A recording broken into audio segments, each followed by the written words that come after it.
Thanks, Sally. I'm just going to share my screen. Good morning, everybody.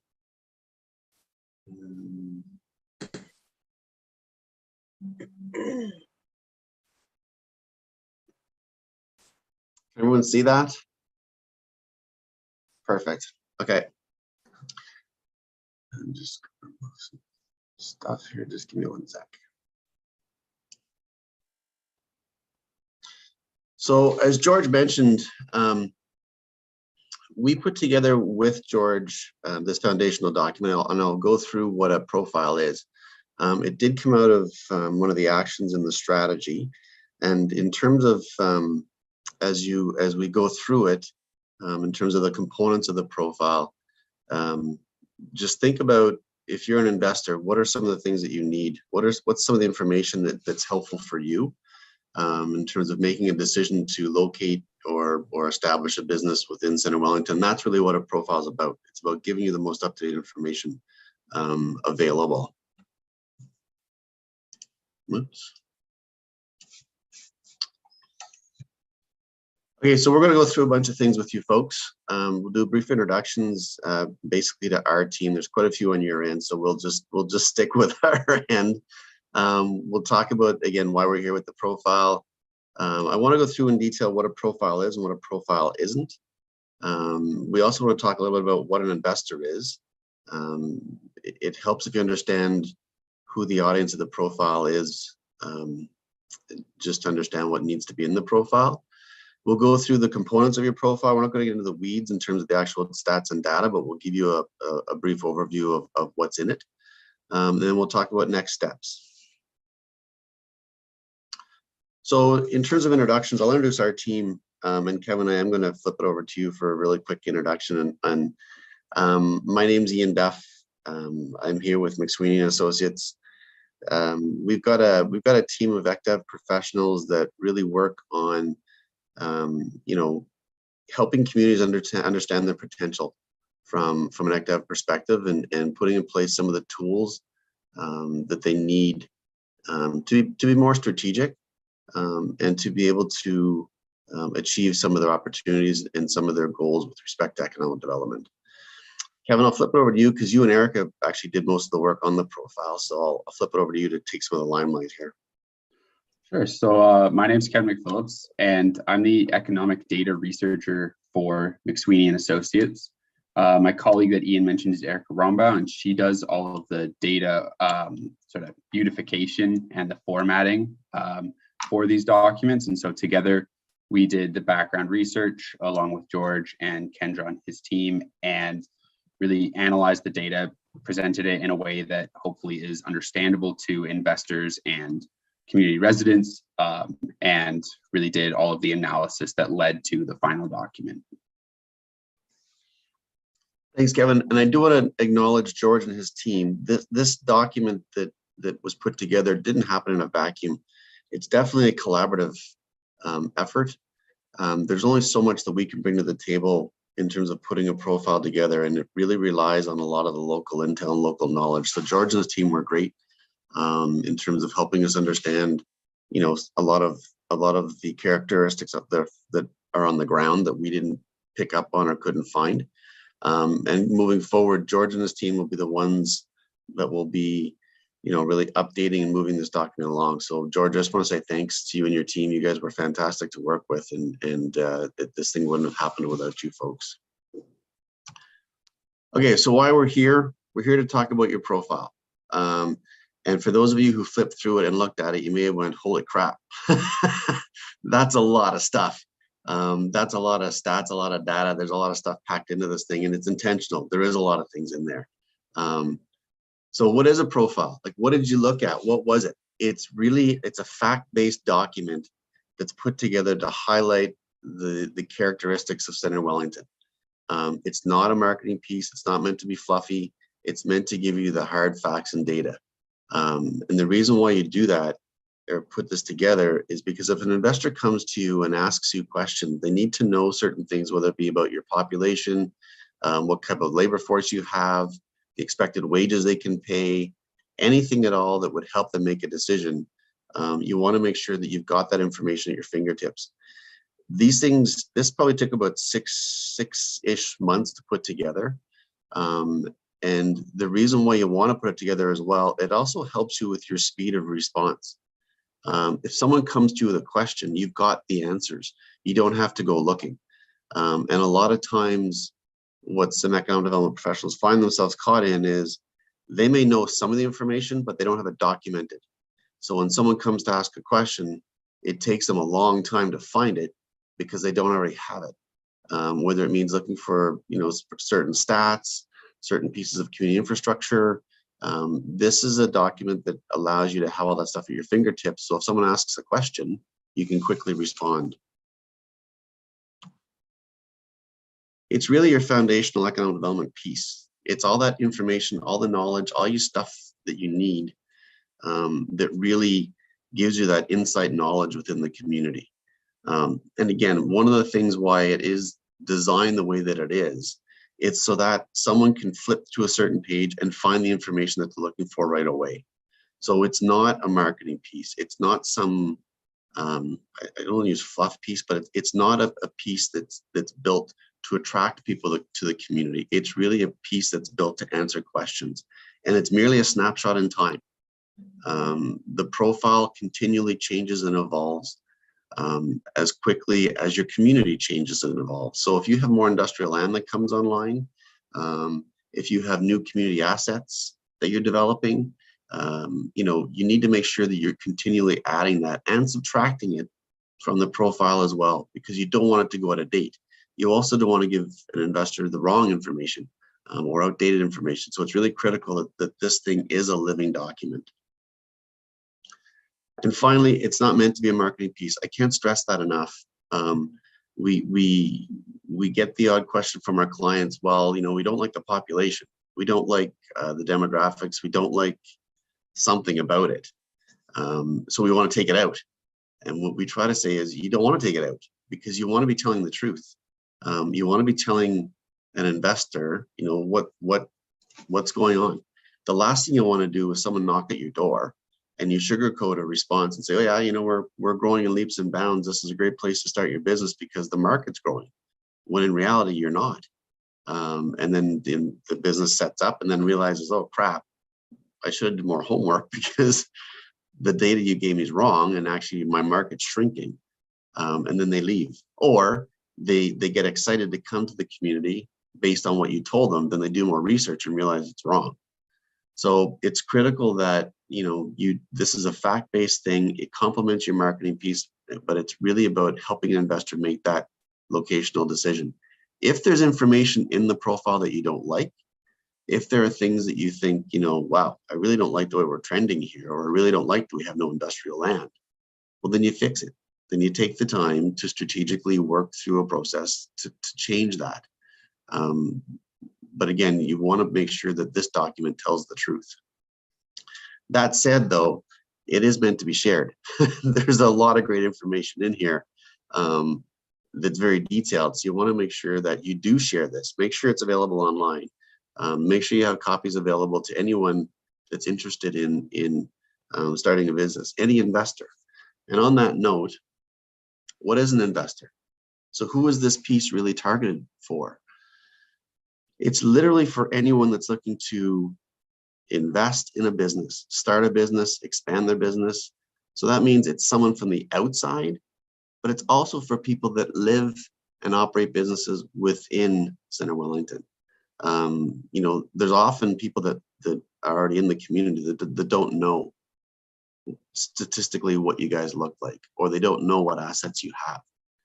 They're focused on the things that they know. So make sure that this document's also available to those people that already have a business, or that are, that live in the community because they may want to start a business.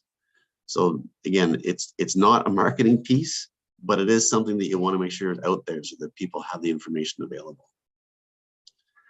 At the end of the day, you may realize, in 6 months, a year, a couple of years, that there are extra pieces that you want to add. There is a table of contents that I'm going to go through with you next, but the way that the document's set up, it's in a format that you can easily add and subtract to it. So continually add to it, continually grow it. If there's a certain piece of information you need, pull that out and give it to someone. But don't lose sight of the fact that you can add and subtract to this document to meet all the needs of those investors that you have. If over time George finds that he's tracking you have a certain type of investor, a certain type of sector, you can start building extra pieces into your profile that really caters to that sector. All right, so sort of getting into the nitty gritty, but not really. I'm not going to get into the stats and data. I'm just going to quickly run through what's in your profile in terms of the content. So the bit of a table of contents. It looks at, you know, where you're located. Where is Center Wellington in relation to, you know, other major centers within Ontario? What's the weather like? And that is important. People laugh at this a little bit, but it is important. Some investors actually want to know, you know, if I'm trucking something to and from, what's the weather like? Am I going to be stuck in 8 months of snow? If you have someone coming up from the States, they don't have a clue. So climate actually means a lot. You may also get companies that need to test or need certain types of weather-related characteristics in the community may not fit. So as people laugh when they see the weather, it is a pretty important part of your overall offering. Demographics, very important. What's your population? What's the age makeup of the community? What type of incomes are generated in the community? What's the education levels? And again, don't get hung up on the details. There's pluses and minuses and all this stuff. You may think that your education levels aren't high enough for you like to see. We want to have all this knowledge-based stuff. Well, some investors may not want that. They may want more lower educated or blue collar workers. So don't lose sight of that as you go through this. There's investors that are going to require all different types of education levels. And so again, just make note of what they are and make sure you've captured them. Your labor force. Now, as this goes on, this is something very critical for most investors. How many people are unemployed? How many people are unemployed? How many people are actually in the workforce that they can draw from? What types of occupations do you have in the community? The industries that are located there? And sometimes more importantly, what are the wages that they can expect to pay based on the community and where you're located? Transportation, getting to and from the community and getting your goods to and from the market. So it talks about highways, any rail lines, your closest airports, and believe it or not, your closest ports, your water ports. Getting into more the business costs. What are your property taxes like? Income taxes. Now those are often provincially and federal, but again, it's something you need to include. What are your rates for water and wastewater if you have it? Electricity rates, natural gas. Your municipal fees. Again, a lot of this is more startup costs. So are there any planning and development fees?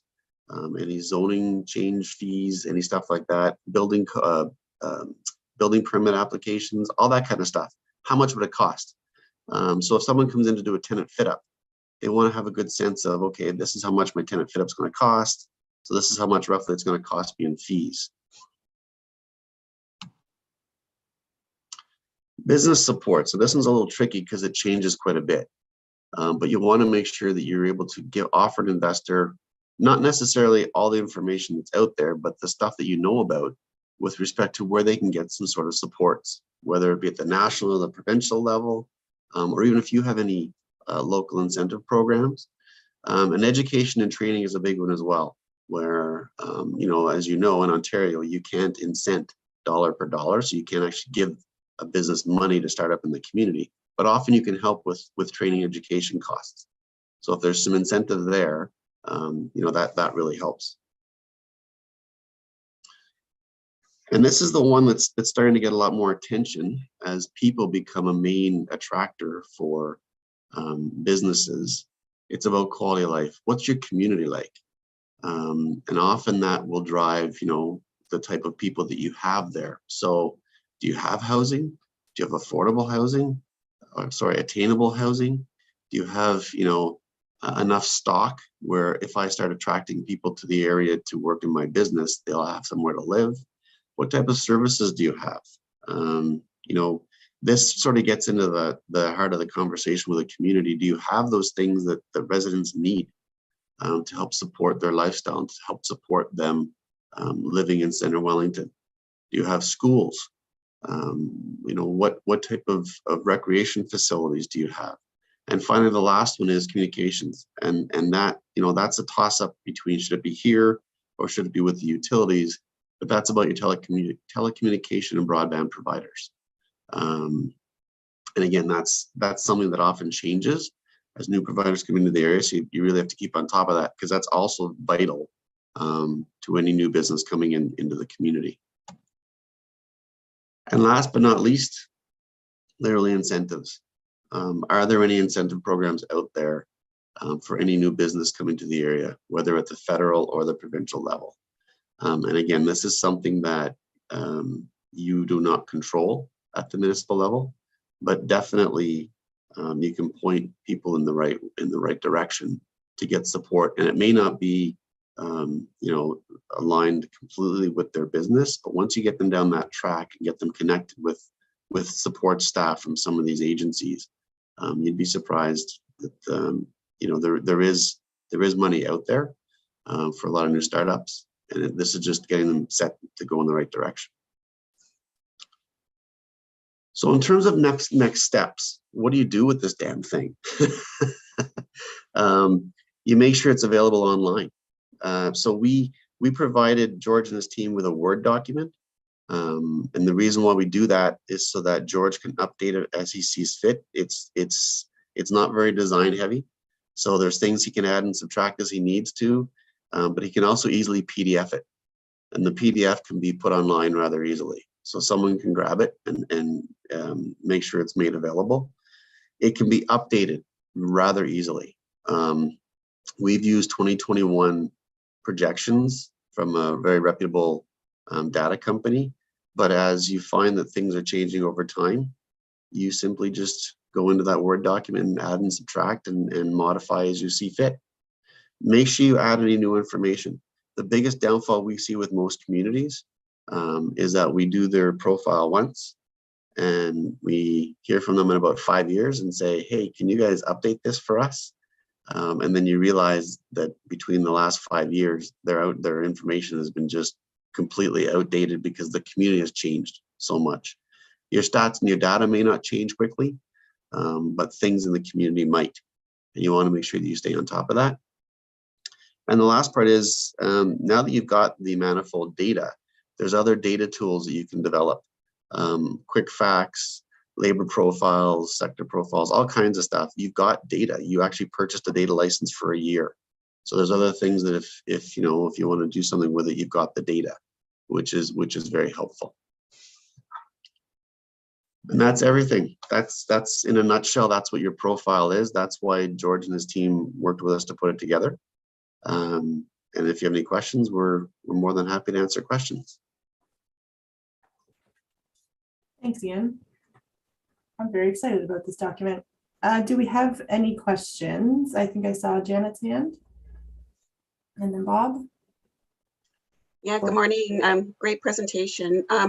Just had a question just generally about the different sectors in terms of employment, the different types of jobs. And I'm on this committee representing agriculture, and I know that it's a driving force within this community, and it really didn't translate in this document. And I understand that we have a farm, and a lot of farms, I'm assuming some of the data was taken from T4, like from CRA in terms of revenue. And a lot of agricultural businesses have either a dividend or a drawing structure that don't actually have T4s. So they're not captured in a lot of this data. So I'm just wondering, you said we have access to the data, and maybe we can drill down and get more of that within the data, but I'm just wondering if you can explain some of the fields of the major sectors in terms of jobs as opposed to just jobs that are available, just the economic impact of some of the industries. They're two different things, but they're both relevant in different ways. So Kevin, I'm going to look at you to sort of stick handle that. Yeah, absolutely. So there's a few different pieces there that are worth touching on. And then as I go through sort of what I'm trying to put together, if there's any follow-ups, just feel free to interrupt. But first and foremost, in relation to the numbers that you're talking about, you're absolutely right about where the data comes from. I don't have the specifics of whether it's T4s or another method, but the reality of data in today's world is it's only as good as the availability of that data. And so one of the ways in which that's really prevalent is with job posting data that we get. If we see job postings for other different pieces that we do, we can only look at online job postings. We don't have the ability to go into a community and go door to door and sort of check off, a help wanted ad in the window. And so something we always talk about is if there isn't any data available about a specific sector, if agriculture jobs are tracked in a way that our data provider isn't able to get access to, that's going to be a missing gap. And that's just the reality of the data world. The second piece to that is the manifold data that we use is related to the people living in your community. So it's not the jobs that are in your community, but rather the jobs that are employed by residents of Central Wellington. And so if somebody comes from, whether it's a foreign worker coming in for a agriculture season or a worker from outside the area just commuting to work, that data is captured in the MZ analyst data, but it's not captured in the manifold data. And so there's sometimes differences in what residents are working and the jobs that are within that region. And so while we do provide both within the document, there is going to be a discrepancy there. And you certainly see that in areas closer to a Toronto, for example, where a lot of residents will be working in sectors that don't exist as businesses in the area because they're commuting into Toronto for those businesses. So it's fairly common for a municipality or a township to have a slight difference in what their residents are working in and the jobs that are available within that area. So it's one of those pieces where George's team will be really helpful in speaking to potential investors and businesses and adding context to the raw numbers that exist, because that context is absolutely important. Okay, it's great because I see like a pretty significant manufacturing and agricultural component in our municipality that provides a lot of those great raw products for some businesses, and that's not really coming through in this report. So it may not provide some of the natural resources that we have within our municipality that could support a business. So thank you for your explanation. I think Bob, and then we'll go Tony. I had the same concern about agriculture. I went down through the 4 or 5 categories that we said back in 19 with McSweeney where we were going to put our focus, and one was agribusiness, one was tourism. So I wanted to make sure that we were adding, and maybe we need to add local flair, George, and a bit more local detail and more data that we can say that these are the categories that really stand out in Center Wellington. So I think there's some work we need to do too to bring this data to life. Even though Ian said it's not a marketing document, I think we need to put our best foot forward with this data. George, did you have something on that? I know Tony wanted to speak first, but then I can speak to Bob's question. Well, it was along the same lines, and I apologize if I missed it in the report. But you've got within the township one of the world's most leading research centers on livestock that I don't see anywhere in the report. That is one of the biggest attractions, not only in the province, but in North America, and that's the work that's been done outside with the University of Guelph and the provincial research centers in beef and dairy. You've got a new facility being built. There's been over $100 million spent. That's a huge investor, like that should be identified for potential investors who are looking not only for a place to be, but where they can get those centers of influence that support the work that they want to do in the private sector. And so I kind of follow what Janet and Bob said, that I just don't, I say, if it's in there, I missed it and I apologize, but I just don't know how we can not have that as a major driver for investors when you've got that kind of global leading research being done right here in our community. Thanks, Tony. George, go ahead. I'd like to respond to both comments, and very appreciative of those comments. As Ian has pointed out, this is a document, it's a living document, it's continuous improvement. We may have missed something because after we're looking at almost 80 pages with statistics and figures, sometimes something is so obvious. As you said in the Alora and the research station there, we'll make sure that that is covered. So there are some missing pieces and we'll have to obviously continue to update it. But I'll take a closer read of those 80 pages. I think I've looked at them about 4 times, but sometimes you miss something still. And then secondly, as also Ian has pointed out, we see this as an opportunity to build other types of documents. And some communities do what they call sector profiles. So clearly agriculture is a main driver. How do we take some of this preliminary data and build a sector profile? And then secondly, there might be one for manufacturing or a particular aspect of manufacturing. And so that's how we see building marketing pieces. And then I guess the third factor is, as we revamp our website, I find it personally complicated from a client perspective. And how do we navigate through this? And there might be a section on profiles, i.e. the community profile, sector profiles, one-stop shop, another one on industrial land inventory that came out of the business park subcommittee. And that's how we see this evolving. And then by having it in a Word format, we can continue to upgrade it and then put it into a PDF, both in online, as Ian has pointed out, on our website, but at the same time, hard copy. And I can also then build it for investment profiles or making an investment pitch, depending on the nature of the company. Thanks, George. I think the sector profiles are going to be really important there. Any other questions for the folks from McSweeney? Kelly, go ahead. Mayor Kelly, sorry. Yeah, I just wanted to thank Ian and Kevin and the team for this work here. You guys make things look so good. I'm really glad that you focus on this not being marketing, because that could confuse people when they see how well this is presented. And we often, I'm glad you spent some time on that, Ian, because that's something that we slide into very easily, is that we don't like the way something's worded. And this has to be as accurate as possible. And I really think this is a missing piece. We've missed having something like this for a long time. So it's really good to have this as a kind of a foundational document, because we talk a lot about, what aspects and what our competitive advantage is.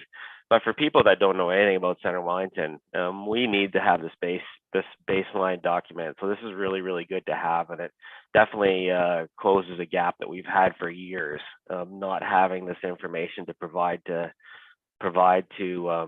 businesses. So it's really good, and it's good to have this for sure. So thanks. Thanks, Kelly. Thanks, Ian and Kevin, for joining us. Offline, I'd love the name of your graphic designer. This document looks amazing. Anything else for these guys? All right. Thank you so much. Thanks, everybody. And again, George, thanks to you and your team. It was a great experience for us. So we appreciate it. Thanks, everybody. Have a good day. See you, Kevin. Bye. All right. We do have another delegation today, and there she is, Justine. Justine from the County of Wellington is going to give an update on our food future project. That's difficult at 9 o'clock in the morning. George, did you have anything to add before Justine speaks on an intro for this one, or just let Justine roll with it? I think we'll let Justine roll, but I think it's already pointed out by some of the members of the committee, agriculture is important, food is important, and our food for future is things, and smart cities, all is integrated. So it's an opportunity and what Wellington County is doing, and we're part of it. So we wanted to make sure that committee understands what some of the details are and where they are. Thank you. And thank you for the invitation to appear today. I really appreciate that. And just before I start to share my screen, I just wanted you to know that I did send a one-pager through Devlin, who will forward this to you later today. So you don't have to worry about scrambling with notes and specific project names. They're all written down and you'll have that at the end. And all of our county branches have a full midterm report. So if you need to dive deeper into any of the details, that document is physically in the libraries and electronically available online as well. So now I'll share my screen and hopefully do this correctly.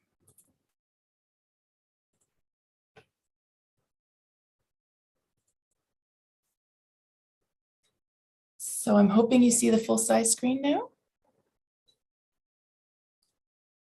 Please let me know if you don't. We see your normal PowerPoint screen. Oh, there's something else I have to do. I'm trying to remember what else I have to do.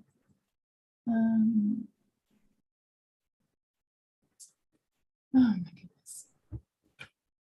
Always unsure of. Can you do it from the current slide or from the beginning? Top left-hand corner? Oh,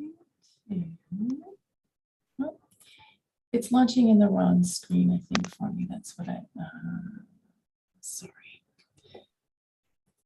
My PowerPoint launches in a different TV screen than it lives in. So I think that's what's, just trying to remember how to get around those settings.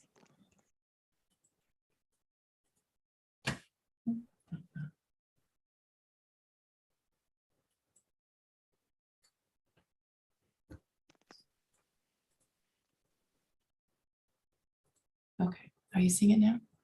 No. Oh, yes. Sorry. Oh, good. Thank you. Yeah, sorry about that. I'm still unsure about this stuff. So just to give you a brief snapshot of what the project is, this is a federally funded 4-year project run as a partnership between the County of Wellington and the City of Guelph.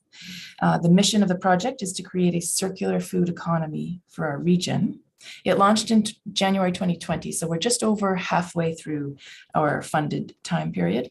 We're gaining momentum, and it really seems to be working now as a form of incentive. It was really wonderful to listen to the community profile just now, because I'm realizing that this is another lens for you to keep in mind as you look to incentivize businesses and support them in their growth. So just a really high-level explanation of what the heck we're talking about when we say circular economy. In the blue circle, you see an example of a linear economy.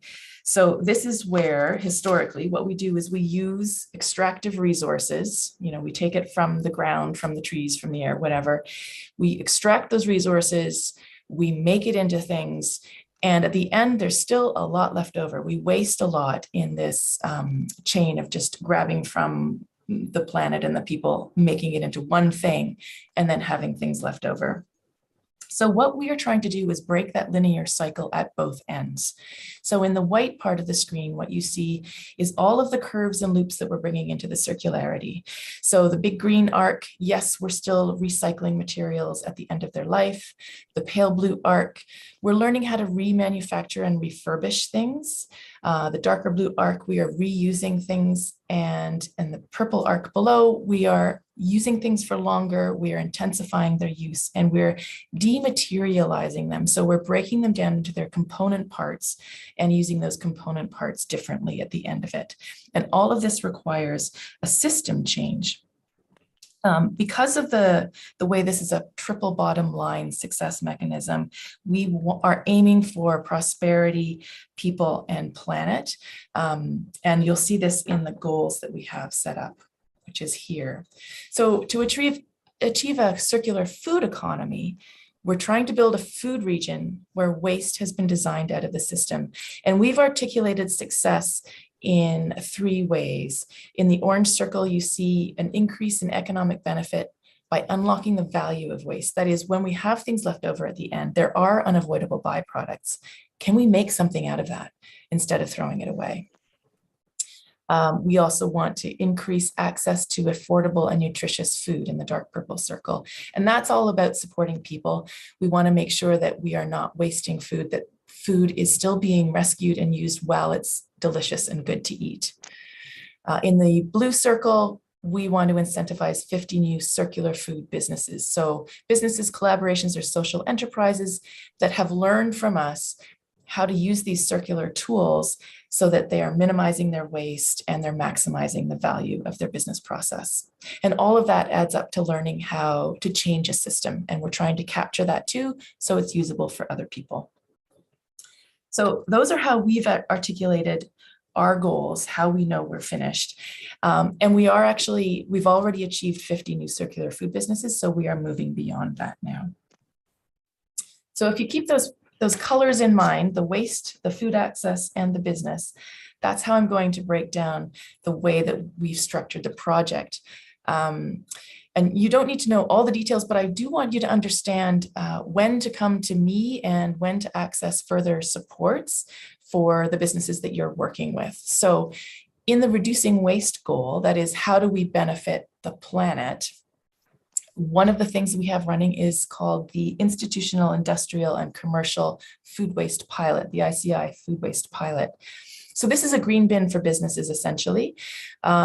While we have the green bin program established for residents, businesses are often left on their own to create private contracts. And because that is a one-to-one business relationship, it's not very maximized for value in terms of the routes and the pickups. So what we've done is we've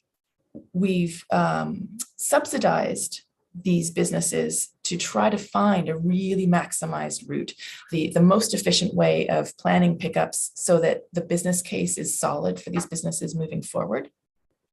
We already know that in the first 2 months, that resulted in 75 tons of the carbon dioxide equivalent, or the greenhouse gas emissions equivalent, reduced, which is an amazing thing for our planet goals.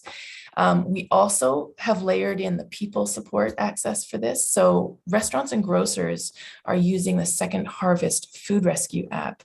So when they have excess food that they aren't necessarily allowed to sell, but is still safe to eat and good to consume, they're using the Second Harvest app to be partnered with a food rescue organization. So, Foodland and Arthur, if they have a bunch of packaged salads left over that can be eaten within 2 days, but they're not going to be sellable, they can contact the Arthur Food Bank and divert those salads right there. So that's a really good partnership. And overall, we've saved $32,000 worth of edible food in the first 2 months of that project as well. This project is a semi-finalist in the Federal Food Waste Reduction Challenge, and we're hoping that that will unlock further support so that the subsidized pilot will run for a little longer and allow us to gather more data. They are still talking to new businesses. So if you think you have businesses that are on this density corridor around Elora, Fergus, up and down Highway 6, please do let me know, because we can connect more people and more food rescue agencies in. So in terms of benefiting people, one of the other ways we're trying to build food access is that we have subsidized groceries from the seed. This is a food rescue organization that runs out of the city of Guelph, and they've launched a pay-as-you-choose online grocery store. So it's a delivered bundle of groceries offered at sliding scale prices. So when you create your profile, you declare, it's an honor system, you declare that you can either afford to pay the standard market price for something, or you can afford to pay 75% of that price or 60% of that price. And that becomes what you see in your shopping basket. They also offer pre-cooked meals made from some of these still good to eat surplus ingredients. And they ally quite strongly with our emergency food access organizations. So they'll make sure that nothing is wasted. So that's one thing. And we are trying to get more people signed up at the full price level so that subsidizes more people at the lower price levels. It is delivering out into the county, and we would really love help amplifying that message. There are other funding streams coming for food access this year. They haven't quite been launched yet, so I don't have a website to point you to, but on the handout list that you'll get after this meeting, there are 3 streams that I want you to be aware of. One is called a co-act collaborative funding process, and this is meant to be a team approach. So if you have food rescue agencies in your area or community groups that run lunches and soup kitchens, church groups, that kind of thing, we want them to come into the room together and share their gifts and their gaps. So what resources do they already have? Do they have a commercial kitchen? Do they have a team of volunteers? And what resources do they need? Do they need more cold storage? Do they need more purchasing power, more growing space? So by sharing these gifts and these gaps, they realize what's left over, and what's left over is what we'll be offering support for. So it's a collaboratively decided funding program. It's not a competitive program where someone misses out. We're trying to work on these connections so that we are working together to really amplify the resources. That will have a $50,000 funding support later on this year, with additional access to more money at the end of the year after we have a food resiliency summit to discuss all of the big picture pieces together. We're also going to run what we are calling Spark grants. And these are tiny little micro grants for people who need some more supplies to do a community garden, or might need an extra fridge at their food cupboard, that kind of thing. Maybe they want to bring a basket of apples in every week to their school. So all of those little tiny projects where you just need that extra $500 to get going, an extra $1,000 to get going, we're going to run a Spark Grants program this spring. And we will also open up an additional community agriculture challenge this summer. We did that 2 years ago now to incentivize local growing groups, and we're going to repeat that process. So lots of opportunity to connect there. In terms of our business stream, now this one is really off to the races. And I wanted to illustrate for you first the way that a circular business works. So as we offer coaching, mentorship, training, and money for businesses to become more circular, this is a little snapshot of what we mean by that. So how do we prosper differently? About 2 years ago now, or a year and a half, we created the circular food experience. And the way this happened is that spent grain from a local brewer was sent to a bakery who was able to actually reconstitute that using some really clever yeast products into bread once more. Spent grain also went to a local insect protein company. So the insect protein company, as an unavoidable byproduct, has a lot of larvae, which becomes fish food. And the fish food unavoidable byproduct is fish farm waste. That went to a potato field to fertilize the potatoes. And a local restaurant chain created a lovely plate with the beer, the fish, the bread, and the French fries made from all of those circular businesses. So the byproducts of one business that didn't have value before doing this close examination were sent to another business as a really useful input, saving money and saving resources, and creating a whole circular community project that wound up on a delicious plate. And it was a really lovely example of what we mean by doing a circular economy for food. So COIL is the bucket that has all of our business opportunities. That stands for the Circular Opportunity Innovation Launchpad. And they have several program streams open. The CoLab actually closes quite soon. It will run again though. So for your future information, this invites teams of companies to come in. So for example, the last run of the CoLab, we had some technology companies team up with some sort of local business incentive cooperative groups and a vertical farming system. So they created what looks like a really clever garden-y Billy bookcase stacked unit that has all of the grow lights, it has some aquaculture fish tanks, and it has all of the data and communications necessary to create these tiny little vertical farms in apartment buildings. So you have a chief grower in the basement of the apartment that makes sure all of the seeds are started and the fishlings are started, and who has all of the knowledge, who supports each resident who has their little mini farm in their community, in their apartment. And those farms collectively produce salad kits for sale. So that creates some knowledge, some fresh food, and a business income for the people in that apartment building. So these are the companies that came together to find support in the last collab process. And we're running another cohort that's just closing this week, and it will run again in future as well. So that's something to watch for. They receive money to prototype together, and then they pitch it like a dragon's den to receive another level of funding to actually take it into a pilot form. Right now, we have the Evolve Circular Pre-Accelerator open. That stream is open until March 14th. And this is a really wonderful thing to promote to your local businesses, because it's really for businesses that are just beginning. They don't have to be of a certain size or scale yet. And it's for them to start to explore circular economy tools for the first time. So it offers a $5,000 grant and an optional $2,500 loan, as well as 16 weeks of coaching and mentorship to really understand how that circularity can benefit their business. And they can find savings in the circularity alone or by partnering up with other companies in future. So that one is open now. The Activate Accelerator is for larger companies who perhaps have already gone through the pre-accelerator or who are already working at a scale where they can pivot and really ramp up and grow their business into a bigger way faster. That offers funding of about $30,000. The Repurposed Incubator is for food and beverage companies who want to create new products coming out of this waste audit or byproduct use. And the Zero Waste Economic Transformation Lab, which is another mouthful, first thing on a morning, is the ZWEDL.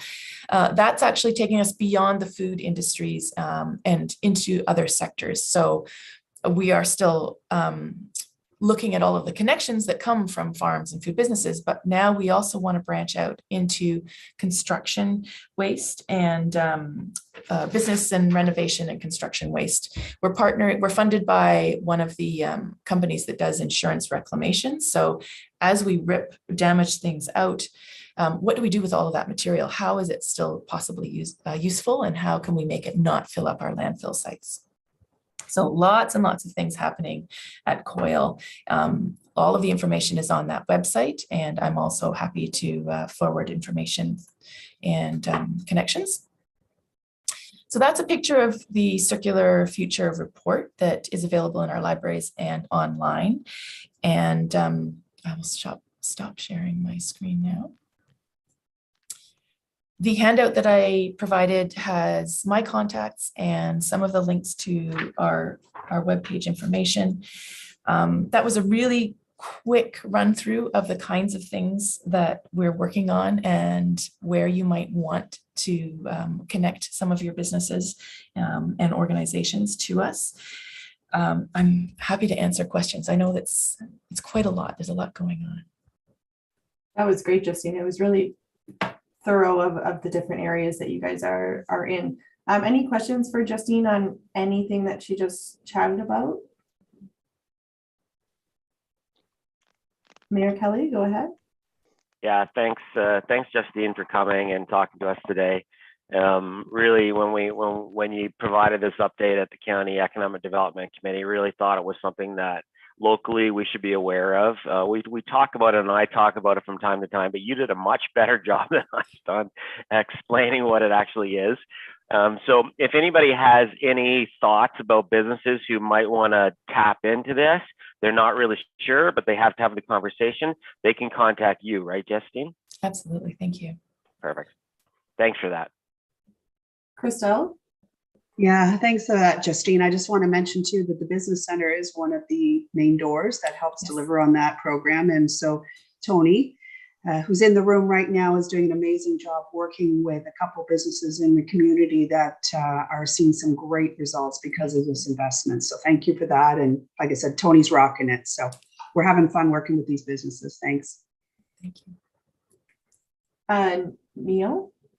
Yeah, I just wanted to say thanks again because people have been asking me about this circular economy for years now, and I finally understand it. So thank you for connecting the circle.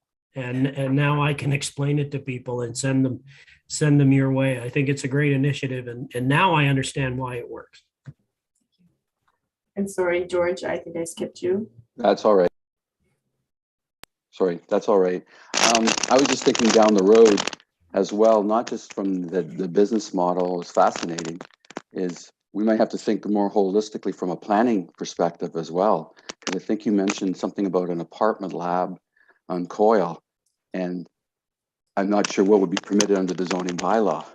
And so I think we have to think a little bit more creative that these might be some alternative uses, urban roofs, gardening on urban roofs and things like that, and a convenience store that could grow salad up a side of a building, and you can sell it in a couple of weeks. And is that a permitted use? Because there's some agriculture component in a commercial zone.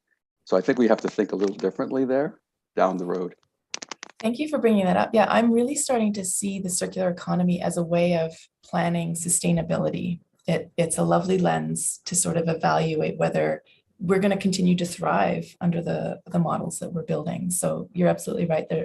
There are multiple players at work in every, and I haven't even addressed all of the things that are happening in agriculture. Yeah, and if I can just add to that, just on Tuesday of this week, and it's unfortunate if some of you weren't aware, we had a Spark conference held at the Grandway Event Center on looking at the agri-food industry, everything from investment. And we had investors there, scientists there, and we also had Omen McDonald from the dairy distillery in Alamonte Township out in Eastern Ontario, who developed a way of taking the waste milk sugars and converting them into a vodka. And I'm sure if you've been to the LCBO, you've seen vodka on the shelves. Well, one of the interesting things, and it follows what George said, in order for him to do that, both provincial and federal governments had to change some of the thinking that as it relates to distillation and some of the rules on what you can and you could not do. So George, I echo what you say. In order to move some of this forward, we need to both think at not just from a scientific standpoint, but from a regulatory and bylaw standpoint. What can we do and what can we allow that we're not perhaps doing now? So as I say, if any of you attended on Tuesday, it was a wonderful opportunity to get to know people like Omid that are leading the way. And just as an aside, he got when COVID hit, he explained how he got a phone call from both provincial government and federal government. Could he produce hand sanitizer? And for the next 2 years, they've essentially provided 5,000, I think it's 5,000 bottles of hand sanitizer a month to the General Hospital in Ottawa. So, not only a business that uses waste for something we may enjoy in the evening, but a practical product from what was traditionally a waste product. Great example, Tony. These guys all know I plan events in my head on every meeting. So now I'm like, can we do like a circular business after hours somehow and showcase some of these examples, events? Anyways, I'll just write it down and we'll chat separately on that. Thank you, Justine, so much. That was really great. Does anyone have any other questions for Justine? Okay, Devlin will send us out the resources, and I'm sure many of us will be in touch to chat further. Oh, sorry, Peter. I just had one, Sally. Yeah.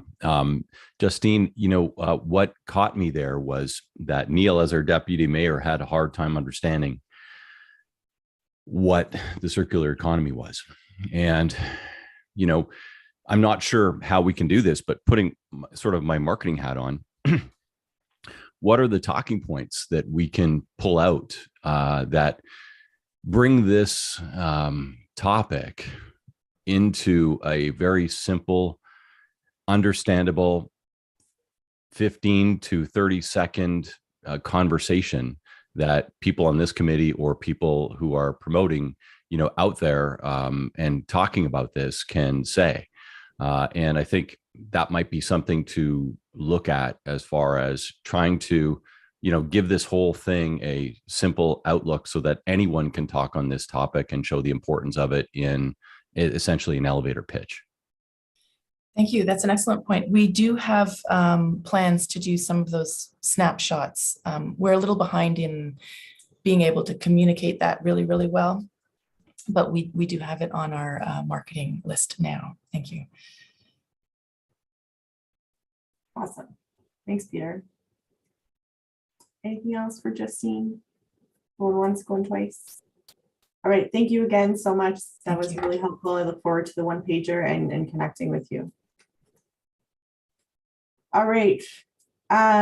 We have time for our updates. So going into working group updates, starting with Business Park Strategy Working Group. Is that Brett, George?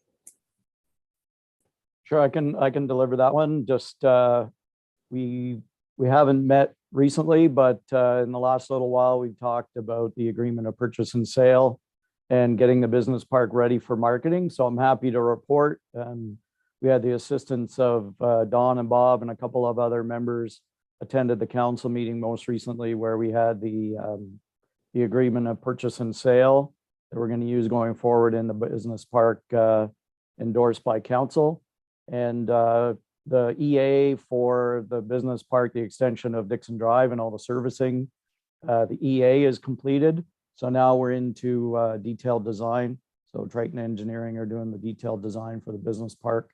And we're gearing up to put all the tender documents and everything together. So it looks pretty good.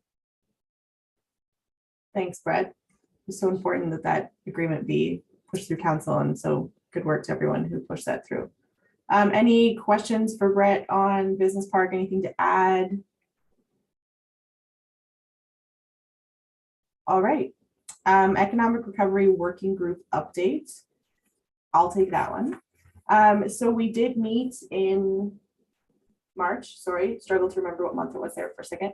And the focus of that meeting in March was on the idea that came from February or March, one of these meetings, which was around this idea of a business support panel. So as a subcommittee, we flushed that out pretty extensively. And where we landed on that is that the chamber will take that on as a project with all credit given to this wonderful committee for the initial idea. Largely for sort of longevity purposes and because we can take it and really run with it and it doesn't need to be tied into this committee.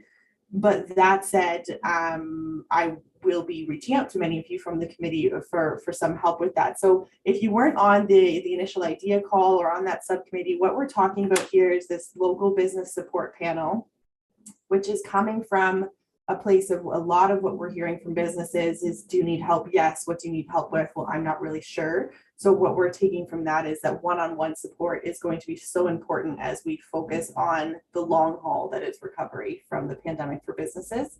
So this will be a panel of business specialists who provide real-time support and suggestions to local businesses. So the format, again, we're still working out details, but the format in short is a business identifies that they have a question or a problem or a goal or something that they'd like to discuss. They fill out, a 2-pager explaining what that is. We put a panel together full of potentially people from this committee, different subject matter experts that we sort of have on speed dial, if you will. So we pull that panel together, 4 or 5 people. And then the business owner gets dedicated time with that panel to talk through whatever it may be that they want to talk to. And from there, we will connect to resources. Have you connected with the business center? Do you have a business plan? Have you connected with Community Futures? Do you need some funding? Are you ready to be sort of integrated with the business community? Do you want to be networking? Have you connected with the chamber? As well as valuable feedback from the subject matter experts. So if it's a retail business that's looking for some support, I'm gonna have Peter on that panel, and Peter might have a few nuggets for them to throw out. So they're gonna essentially get a lot of stuff thrown at them, thoughts, nuggets, suggestions, have you thought of, and then take that from there. So they're going to get the outcome then is they're going to get the notes from that meeting. They're going to get the next steps that maybe the group has identified, all the connections that we've mentioned, and then it's on them to sort of take that and run with it and reach back out to the different resources that we have connected them with. So that's the premise of it.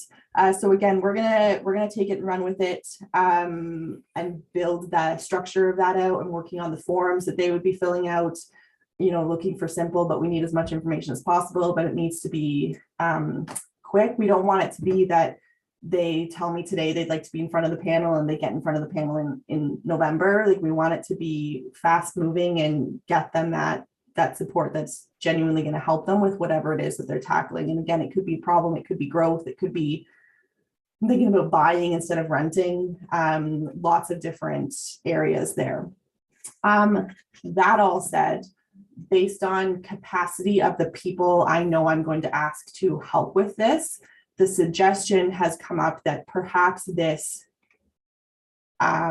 replaces in a way that recovery subcommittee. Looking at time on all of our calendars, do we have time for all of the things? And so it's not that recovery wouldn't continue to be discussed in these meetings or in other circles. Obviously, from us as a chamber, and I know Christelle and Rick as well, we continue to focus on recovery. But from a meeting perspective and a committee perspective and a subcommittee of this task force, do we still need the recovery subcommittee? I'm proposing that formally no, and that this becomes a recovery focus and the program that some of your very restricted resources are dedicated to. Just because as I look at this group, I'm like, well, I'm definitely going to reach out to Janet, and 100% I'm going to reach out to Bob and Peter. And so I don't want to overextend any of our amazing resources that we have here. So that was a super quick update. And as I say, still moving, still working on the documents. If you could see my desk right now, you would think less of me, but I promise it's a process. But happy to answer any questions. And if you're like, oh my gosh, Sally, pick me, please reach out. We're going to develop this list of permanent panel members, people who are on all of them, and we're thinking this will be monthly, but then also that list of subject matter experts that I can pull off the bench when I need to, when the business that's coming in front of us requires that. So questions, comments, concerns? Mayor Kelly, go ahead. I absolutely love this idea. We had a really good working session to develop it. We're hearing the need for something like this, business after business after business. And really the product is you people on this call. And we want to make sure that we're providing targeted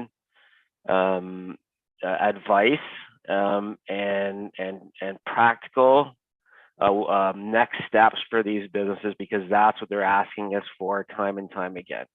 And so it fits solidly within the chamber's mandate. I think they're best to run it, especially with us going into an election year. Having this arm's length from the town and having it run by Sally and her team with the involvement of volunteers from this committee, I think it's a great use of time. I personally think it should replace the Economic Recovery Working Group, because this is the extension of what we were moving towards. And all these subcommittees are taking a lot of all of your time. It's taking a lot of our staff time. And I think this is a good transition into something that's going to be very practical and be very valuable for our local businesses out there. So I love the idea. I think it's going to be a winner. I know Sally's put a lot of thought into what this is actually going to look like in the detail. because I think making sure we do it right is absolutely important. So I have full confidence in her and the team with the participation of the group here, that we can provide significant value to local businesses, and they can begin a session with lots of questions and be uncertain about where they're going to go, and they can get out of that session with some very practical next steps, and kind of give them their motivation to do the things that they want to do and give them some focus. So I love it. I think we're providing exceptional value to our local businesses, and we're going to hear a lot of good stories as a result of this if we move forward on it. Thank you. Any other questions, Bob? Sally, I'm always impressed with the people that move here and maybe had a great business career somewhere else, but they've chose to retire in Center Wellington. And there's just probably a whole group of names of people that would love to get involved. Very senior, experienced executives with a wide variety of business. And if somehow we could brainstorm some names, I know that a lot of people on this call would know 2 or 3 other people that are just incredible, successful business people, though if we could do a brief bio or profile or where their expertise lies, whether it's in finance or IT or human resources or specifics beyond all of those, manufacturing, maybe we build a profile of people in the community that are willing to, we approach them, do their bio, and then see if they're willing to sit on this. And it goes much beyond this group as well. That's a great idea. I did think you were starting with, I'm always impressed by Sally, but that's okay. We went into a different direction with that comment there, Bob. It sounds like you have some people in mind, so I will maybe reach out and we can maybe do a quick brainstorm session. Yes, Bob. Yeah, the only other thing I forgot to mention is Rick Whitaker and his group have got a lot of the same things going on. I'm sure everybody knows that with his profile and his team of experts or advisors, if you will. So maybe there's a way to tie in with that as well. Yeah, and we have sort of Business Center and Community Futures on the list as the permanent panel members and permanent partners on this one. Rick, we haven't talked about that yet, but we're going to. I see Rick is on the call. Yep, no problem. And we do have a mentoring program that's been around for quite a while. It has been, there is hidden talent out there. So it is really helpful if anybody does know somebody to encourage them to contact us.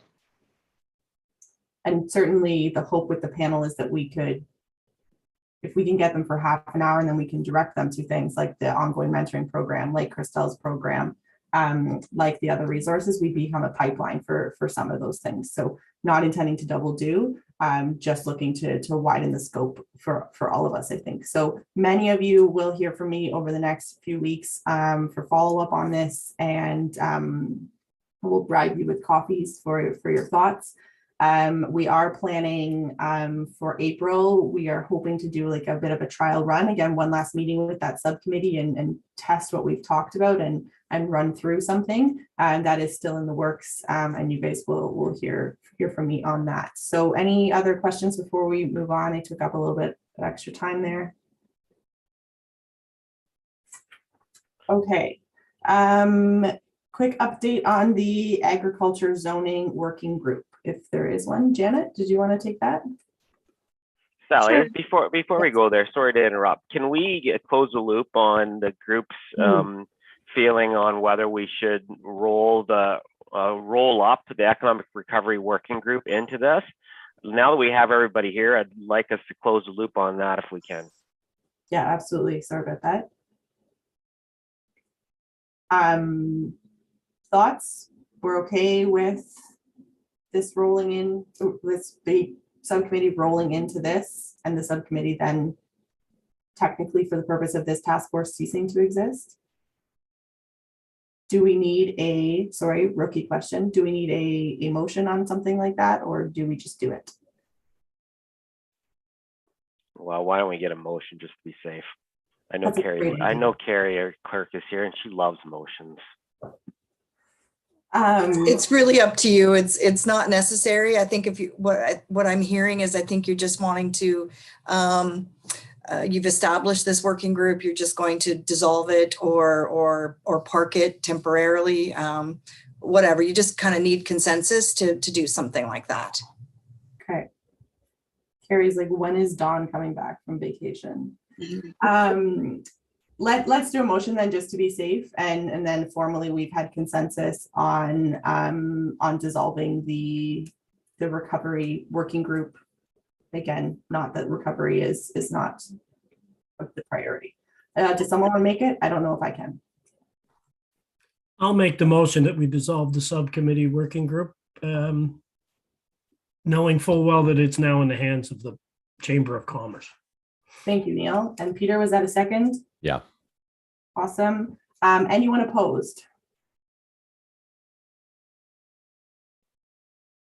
Perfect. We will call that carried. Thank you, Mayor and Carrie, for your help on that one. Janet, agriculture. I'll do this in tandem with Brett. Excuse me, we did have a meeting, and Brett had put together some zoning bylaws from some neighboring municipalities that have recently revamped their bylaws. And at our meeting, we kind of took the OMAFRA document around from the provincial policy statement and are attempting to kind of merge the two. The timing is interesting because some of the verbiage in this document is currently not in the official plan at the county. So I'm trying to align with what the county currently has.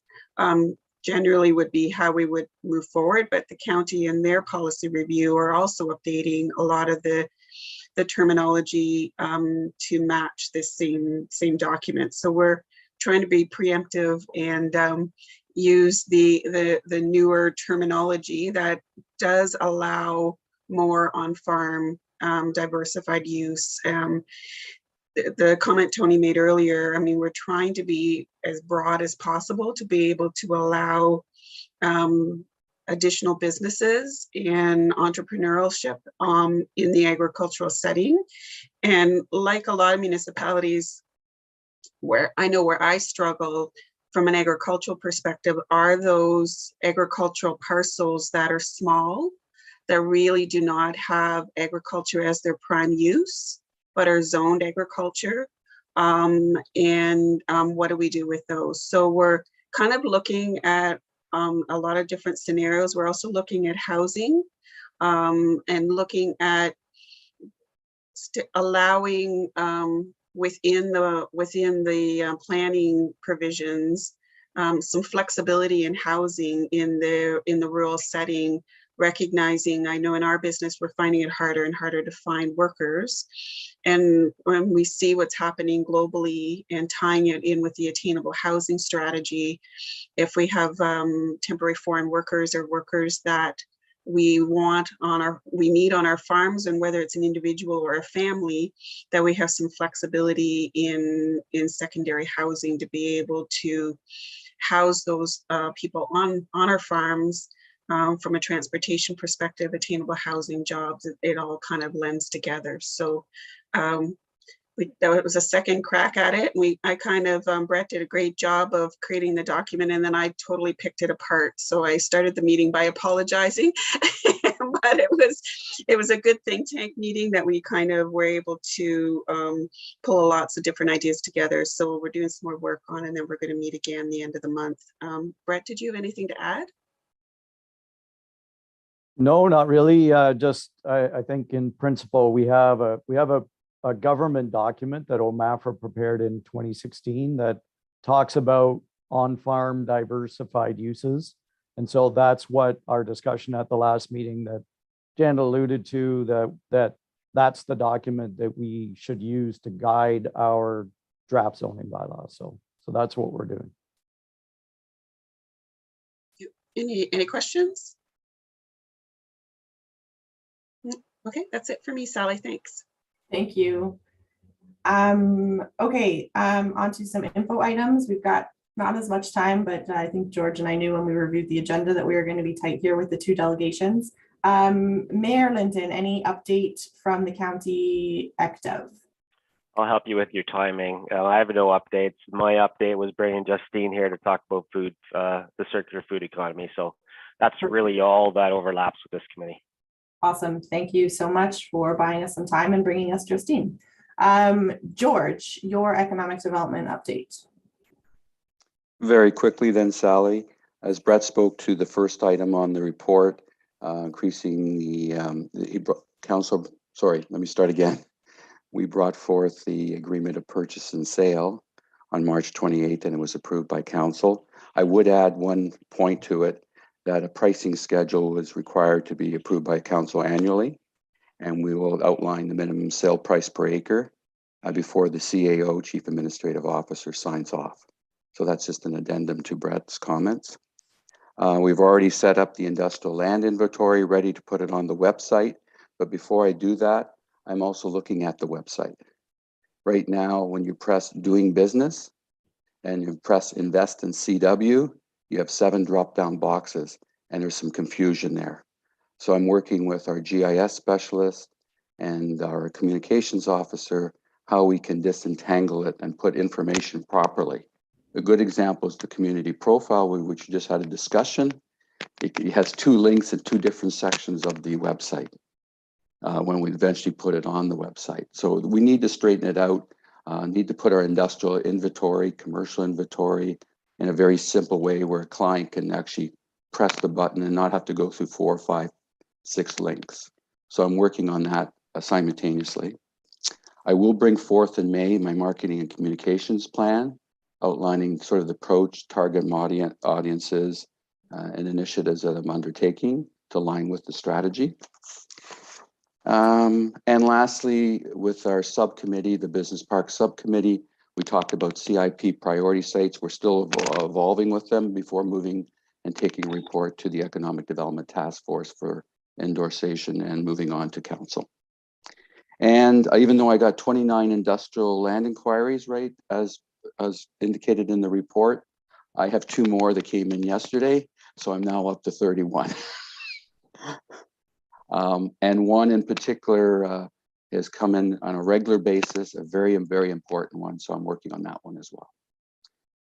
So we are constantly, everyone wants to know the timing of the business park and when we can break ground.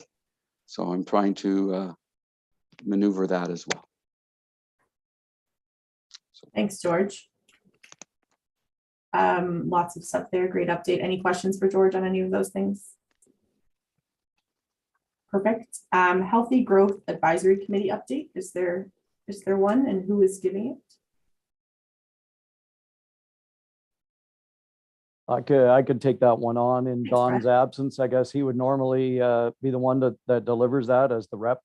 Healthy Growth met just yesterday, in fact, and we had a presentation from a group about age-friendly communities. They're based in Waterloo. It's something that's happened in Waterloo region, the city of Waterloo, for a number of years now, and a little bit of interest in kind of spreading their message to the county municipalities. So one of the things that came out of yesterday's meeting was perhaps connecting that group through the county's accessibility advisory committee. One of the things that came up in their presentation relates to an age-friendly community is one that's accessible. So that connection was made. That's good.